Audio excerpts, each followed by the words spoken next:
নমস্কার বন্ধুরা, কেমন আছো? তোমরা নিশ্চয়ই ভালো আছো, আমিও ভালো আছি। আজকে তোমাদের আমি একটা গল্প বলবো। বটেপুটুদের দেশ জানো? জানো না তো? অনেকেই জানে না, আমিও জানতাম না। এই গল্পটা পড়ার পর আমিও জেনেছি বটেপুটুদের একটা দেশ আছে। কোন এক সমুদ্রের গভীরে এক দ্বীপ আছে, সেই দ্বীপে বটেপুটুদের দেশ। বটেপুটুরা কেমন জানো? বটেপুটুরা হচ্ছে ছোট ছোট এক আঙুলের মানুষ, একটু সাদা, এক আঙুলের মানুষ, কিন্তু সব কিছু মানুষের মতো, চাল চলন কথাবার্তা সব কিছু। সেই ছোট্ট মানুষদের একটা গল্প বলবো। এই গল্পটাও যথারীতি কোনো লেখক নেই, বহু পুরানো কাল থেকে চলে আসছে। কে লিখেছে তাও জানি না, আমিও জানি না, তাই তোমাদের বলতে পারি না। যাই হোক, এই গল্পটা শোনার পর তোমরা একটা ছোট্ট করে লাইক করে দিও, শেয়ার করে দিও, আর সাবস্ক্রাইব করতে ভুলো না কিন্তু। তাহলে আমার নতুন নতুন গল্প তোমাদের কাছে খুব তাড়াতাড়ি পৌঁছে যাবে। আর একটা লাইক শেয়ার করলে আমারও খুব ভালো লাগে। প্লিজ একটা লাইক একটা শেয়ার করে দিও। আর তোমরা কমেন্ট করে বলো কোথা থেকে কে দেখছো, তাহলে আমি তোমাদের ধন্যবাদ জানাতে পারবো তো। আচ্ছা, আর আগের গল্পটা যে যেখান থেকে দেখেছো তাদের নাম তো আমি জানি না, কেউ কমেন্টে কিছু করনি, তো সেই জন্য আমি তোমাদের নাম বলতে পারছি না। যারা যারা দেখেছো তাদের আমার অনেক অনেক অনেক অনেক ভালোবাসা।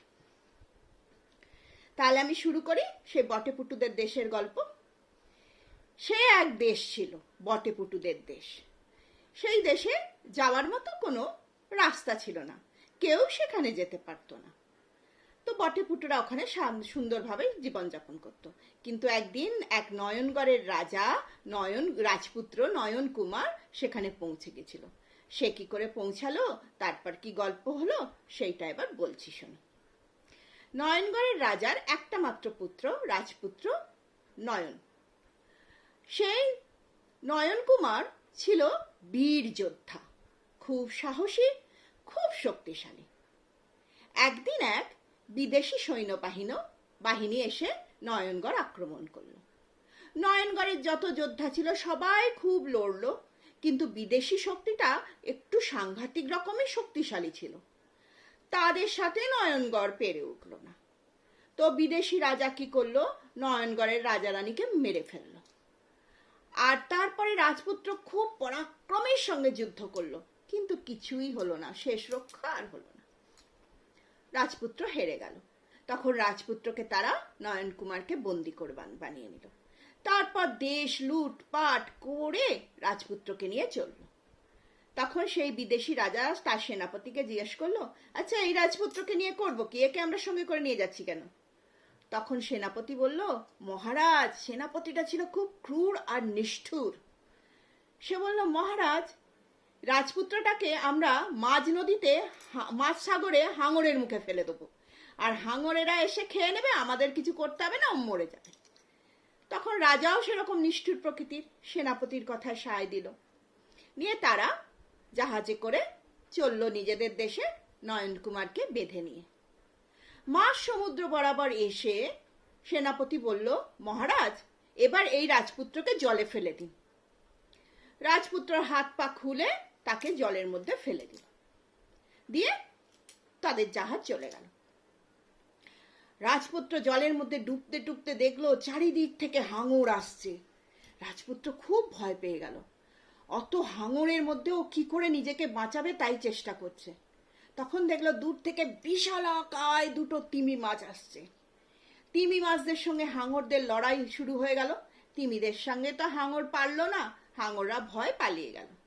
তখন সেই একটা তিমি এসে রাজপুত্রকে বলল, তুমি আমার পিঠে চড়ে বসো, তোমাকে আমি একটা দ্বীপে পৌঁছে দিচ্ছি। রাজপুত্র তিমি মাছের পিঠে চেপে বসলো। তিমি সা সা সা সা করে মাছ গভীর সমুদ্র দিয়ে কোথায় যে গেল রাজপুত্র কিছু বুঝতেই পারছে না। নিয়ে একটা দ্বীপে নিয়ে এসে তাকে ছেড়ে দিয়ে তিমি মাছ দুটো চলে গেল।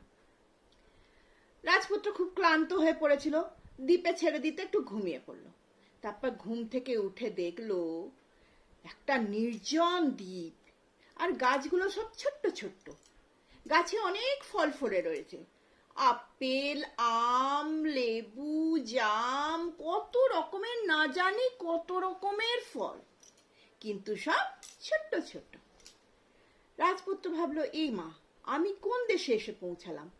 এ দেশের সব গাছই যদি এত ছোট ছোট হয়, মানুষগুলো তাহলে নিশ্চয়ই এত ছোট ছোট হবে। কিন্তু আমার তো খুব খিদে পেয়েছে, কি করি? যে ভাবা সেই কাজ। নয়ন কুমার গাছের ফল খেতে লাগলো। বেশ অনেকটা ফল খেয়ে তার একটু খিদে মিটল। এরপর রাজকুমার দেখলো দুটো ঘোড়সওয়ার আসছে। তার ওপরে ছোট্ট ছোট্ট ঘোড়ার ওপর এরকম এক আঙুলের ছোট ছোট মানুষ বসে আছে।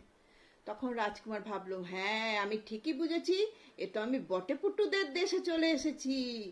রাজপুত্র একটু পাটা ফাঁক করে দাঁড়ালো, তার ওখান ভেতর দিয়ে ঘোড়ারা চলে গেল। কিন্তু সৈন্যদের কিরম একটা সন্দেহ হলো, ওরা আবার ফিরে এলো। ঈশা, অত বড় একজন মানুষকে দেখে তারা ভয় পেয়ে গেল। ভাবলো, এই দৈত্যটা কোথা থেকে এলো? ওদের কাছে তো একটা মানুষ মানে দৈত্যের সমান। তখন তারা ভয় পেয়ে রাজাকে ডাকতে চলে গেল। এদিকে রাজাকে ডাকতে চলে গেছে, এদিকে নয়ন কুমারের খুব তৃষ্ণা পেয়েছে, জল খাবে। তো চারিদিকে একটু এগিয়ে এগিয়ে দেখতে গিয়ে দেখলো একটা ডোবা। মানুষের কাছে ওটা ডোবা, কিন্তু বটেপুটুদের ওটা একটা বিরাট সরোবর। সেটা কি সুন্দর, জল টলটল করছে, পদ্ম ফুল ফুটে রয়েছে। আর তার পাশে যেসব মেয়েরা বসেছিল তারা ভয়ে ওকে দেখে পালিয়ে গেল।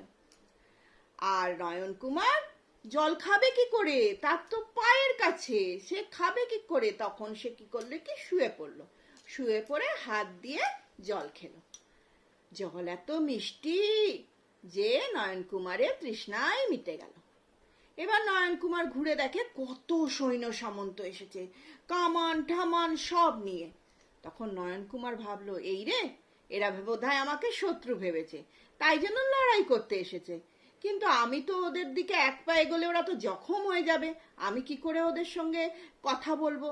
আর ওদের যা অস্ত্র শস্ত্র, হয়তো আমার কিছু হবে না, আমি একটু আহত হব। কিন্তু যাই হোক, আমি কি করি এই ভাবছিল। তখন দেখলো একটা বেশ সুন্দর হাতির পিঠে চড়ে রাজা এলো। রাজা একটা চোঙা নিয়ে বলল, তুমি কে? তুমি আমাদের সঙ্গে যুদ্ধ করতে এসেছো? তুমি কোথা থেকে এসেছো? তখন নয়ন কুমার বলল, শোনো, আমি তোমাদের শত্রু নই, আমি তোমাদের সঙ্গে যুদ্ধ করতে আসিনি। আমি একটা বিপাকে পড়ে এই দ্বীপে এসে পৌঁছে গেছি, আমার কিছু করার নেই। তোমরা আমাকে শত্রু ভেবো না, আমি তোমাদের কোনো ক্ষতি করব না। আমি তোমাদের কাছাকাছিও যেতে পারছি না, কারণ তোমরা আমার পায়ের আঘাতে আহত হতে পারো। তখন রাজা বলল, ঠিক আছে, তাহলে তুমি এখানে থাকো, আমি তোমার জন্য খাবার দাবার পাঠিয়ে দিচ্ছি, তোমার জন্য একটা ঘর বানিয়ে দিচ্ছি, তুমি এখানে থাকো। তখন রাজকুমার বলল, ধন্যবাদ মহারাজা, তার জন্য আপনাকে অনেক ধন্যবাদ। তবে আমি যদি আপনার কোনো কাজে লাগি, আপনার কোনো সৈন্যদের শত্রুকে যদি দমন করতে পারি, আমাকে অবশ্যই জানাবেন, আমি আপনাকে সাহায্য করব। তখন রাজা বললেন, ঠিক আছে, বলে রাজা চলে গেল। তারপরে তার জন্য গাড়ি গাড়ি গাড়ি গাড়ি খাবার দাবার এলো। ওদের কাছে তো অনেক খাবার, কিন্তু নয়ন কুমারের কাছে তো একটুখানি খাবার। যাই হোক, ও খেলো।